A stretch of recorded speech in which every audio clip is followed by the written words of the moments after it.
What's up, guys? Welcome back to my channel, and if you're new, welcome to the family.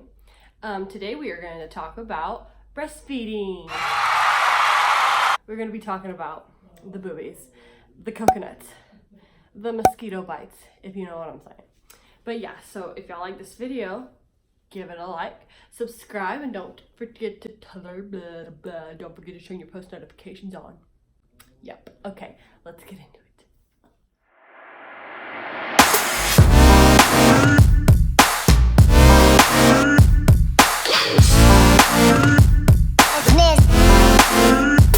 So, before I get started, this is my experience, what happened with me. So these are just my facts, okay?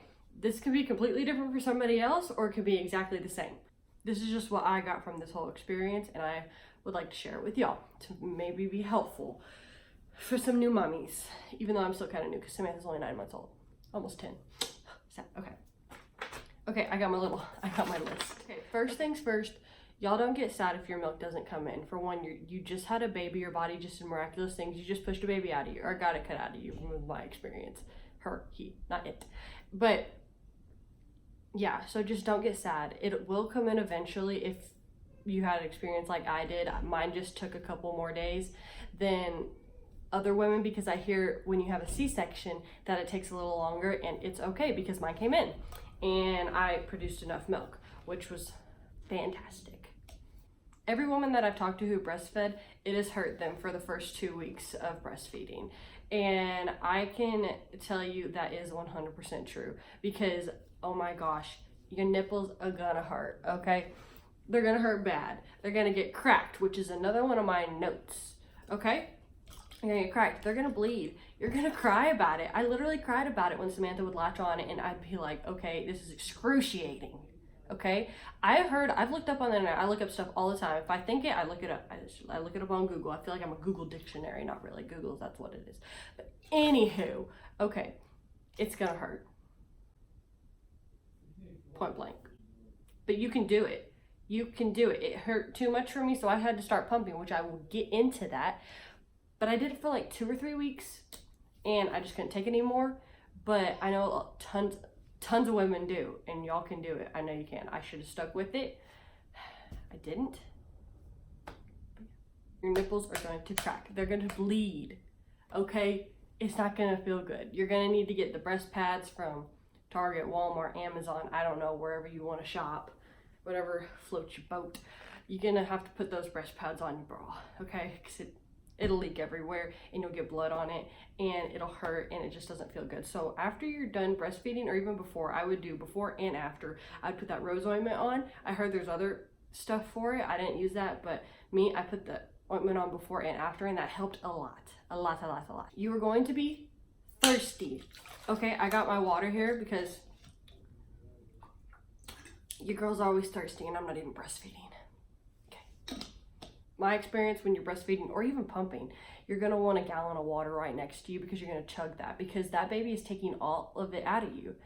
I don't know why I keep saying that and it. It's not that and it. It's your baby, okay? Your child is going to be taking so much from you that it's a good thing, but it's also, taken away from you, and you're going to get exhausted. You're going to get drained. You're already exhausted from, not sleeping through the night. You need to stay hydrated. Water. You need to eat 500 more calories than you normally do, and that was hard for me, because when your baby's asleep, you want to sleep. So when your baby's sleeping, do you go eat or do you go sleep? Like, what do you do? And when your baby's awake, they want to be with you, they want to be with mama.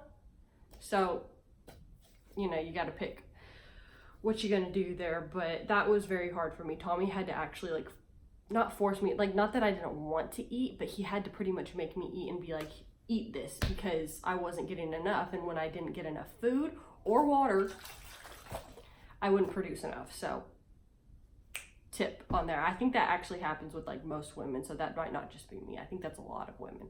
So yeah, if your milk is not coming in, I suggest maybe taking a really hot shower. That's what I did the first day I went home. My milk was it was still the colostrum stuff, I think I'm saying that right. Am I saying that right? It's still the colostrum stuff, and I took a hot shower, and oh my gosh, my milk just started coming out of me. That sounds so weird, but it did. But yeah, and so, or I got a hot towel, warmed it up, got it wet, warmed it up in the microwave, and just pressed on your boobs. We're gonna get real here. You just press on the boobies, and or your mosquito bites, you know. Okay, done with the jokes. Okay, or coconuts. I'm sorry, big booby women out there, but stop it, Sarah. Stop. Okay. But yeah, so if you use a warm compress, that helped me tons and tons, and it feels great because your boobs are going to get swollen, they're going to get hard, you might even get knots in them. I did. It hurt so bad, and the only thing that helped was pressing on that knot really hard and getting like a warm towel or a really, really hot shower. And I'm not even saying warm towel, it was a hot towel. It burned, but it helped. Okay, I already told y'all a little bit about this, but you're gonna leak through, and when you're in bed laying down and you wake up in the middle of the night and you still have those pads on, your boobs are gonna shift, your nipples not gonna be in the same spot, they're gonna flop, just saying, and they're gonna leak onto your bed, so you're gonna have milky breast bed, yeah, and it's just gonna be everywhere and sticky, but it's all worth it because you have your little angel that you have. Okay, we're gonna talk about pumping. Pumping, the difference between breastfeeding and pumping, that I have learned that the pumping takes forever because, for one, you gotta sit there and just pump. And when you're with your baby, you can just stick them on, done eating, ready to go. Your milk's right there, you know? I mean, your milk's right there with pumping too, but you gotta like put it in a different jar. You know, here's the round jars, now you gotta put it in like a bottle jar. Okay, so with pumping, you might not get as much milk, I have learned. I think that happened with me. I mean, I got enough milk for her to have. Like, I pumped for 5 months. She's on formula now. But I pumped for, I'd say 4 or 5 months, because a couple weeks I did breastfeed. I was best for us. I just stuck with pumping. But you might not get as much milk, because I heard that if you're bonding with your baby, you have that one-on-one, like skin to skin, that's what it's called, skin to skin, that it just produces more milk and your body just knows what to do. And if you have a machine hooked up to you, that's not your baby. That's not like, you know, God made our bodies to, you know, do stuff naturally, and as women, our bodies are made to do that. And he probably made it to where, you know, if you put your baby on you, your body knows to do that. If you put a machine on you, your body might not know how to do that. I don't know.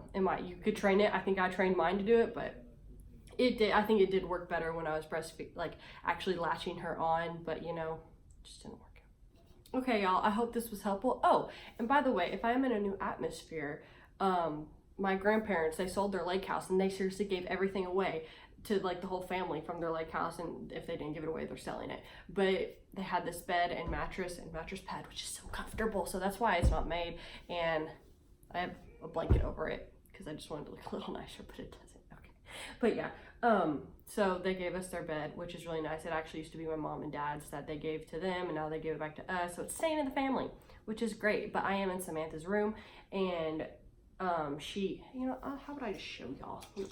Yeah, remember, breastfeed. I always do that. Breastfeeding a mama, stay hydrated. Yum. Okay, I'll show y'all. So let me get this thing off there. Okay. So here's a little what we have. Okay, so actually, let me go to the front. Okay, open the door. So my mom and dad didn't want this anymore. This, what's it called? A TV. They didn't want the TV, so we took that. And then this used to be mine, but my mom's like, just take it, we're not using it, and so just give it to Samantha. So I think I'm gonna repaint this and everything, so that'll be fun. Tommy was in here playing video games, that's why chair's there. Here's Samantha's crib, my water. But yeah, and then if you turn over, here's the bed. So yeah, we're gonna put that there, and I think it'll look nice. We already have a comforter for it. And when visitors come, they can stay there. And once we get a new house, we're in a 2-bedroom apartment right now, but once we get a new house, I feel like it'll come together a lot more. And then if we come over here, Samantha's bathroom, and I'm not gonna show you that because I don't know if it's going. And then her closet, which is pretty much our junk closet. We just throw everything in there because it's huge. It's bigger than mine, Tommy's. But yeah, so I hope y'all like this I hope y'all like this video. If you do, please give it a big thumbs up. Don't forget to subscribe, and I will see y'all next time.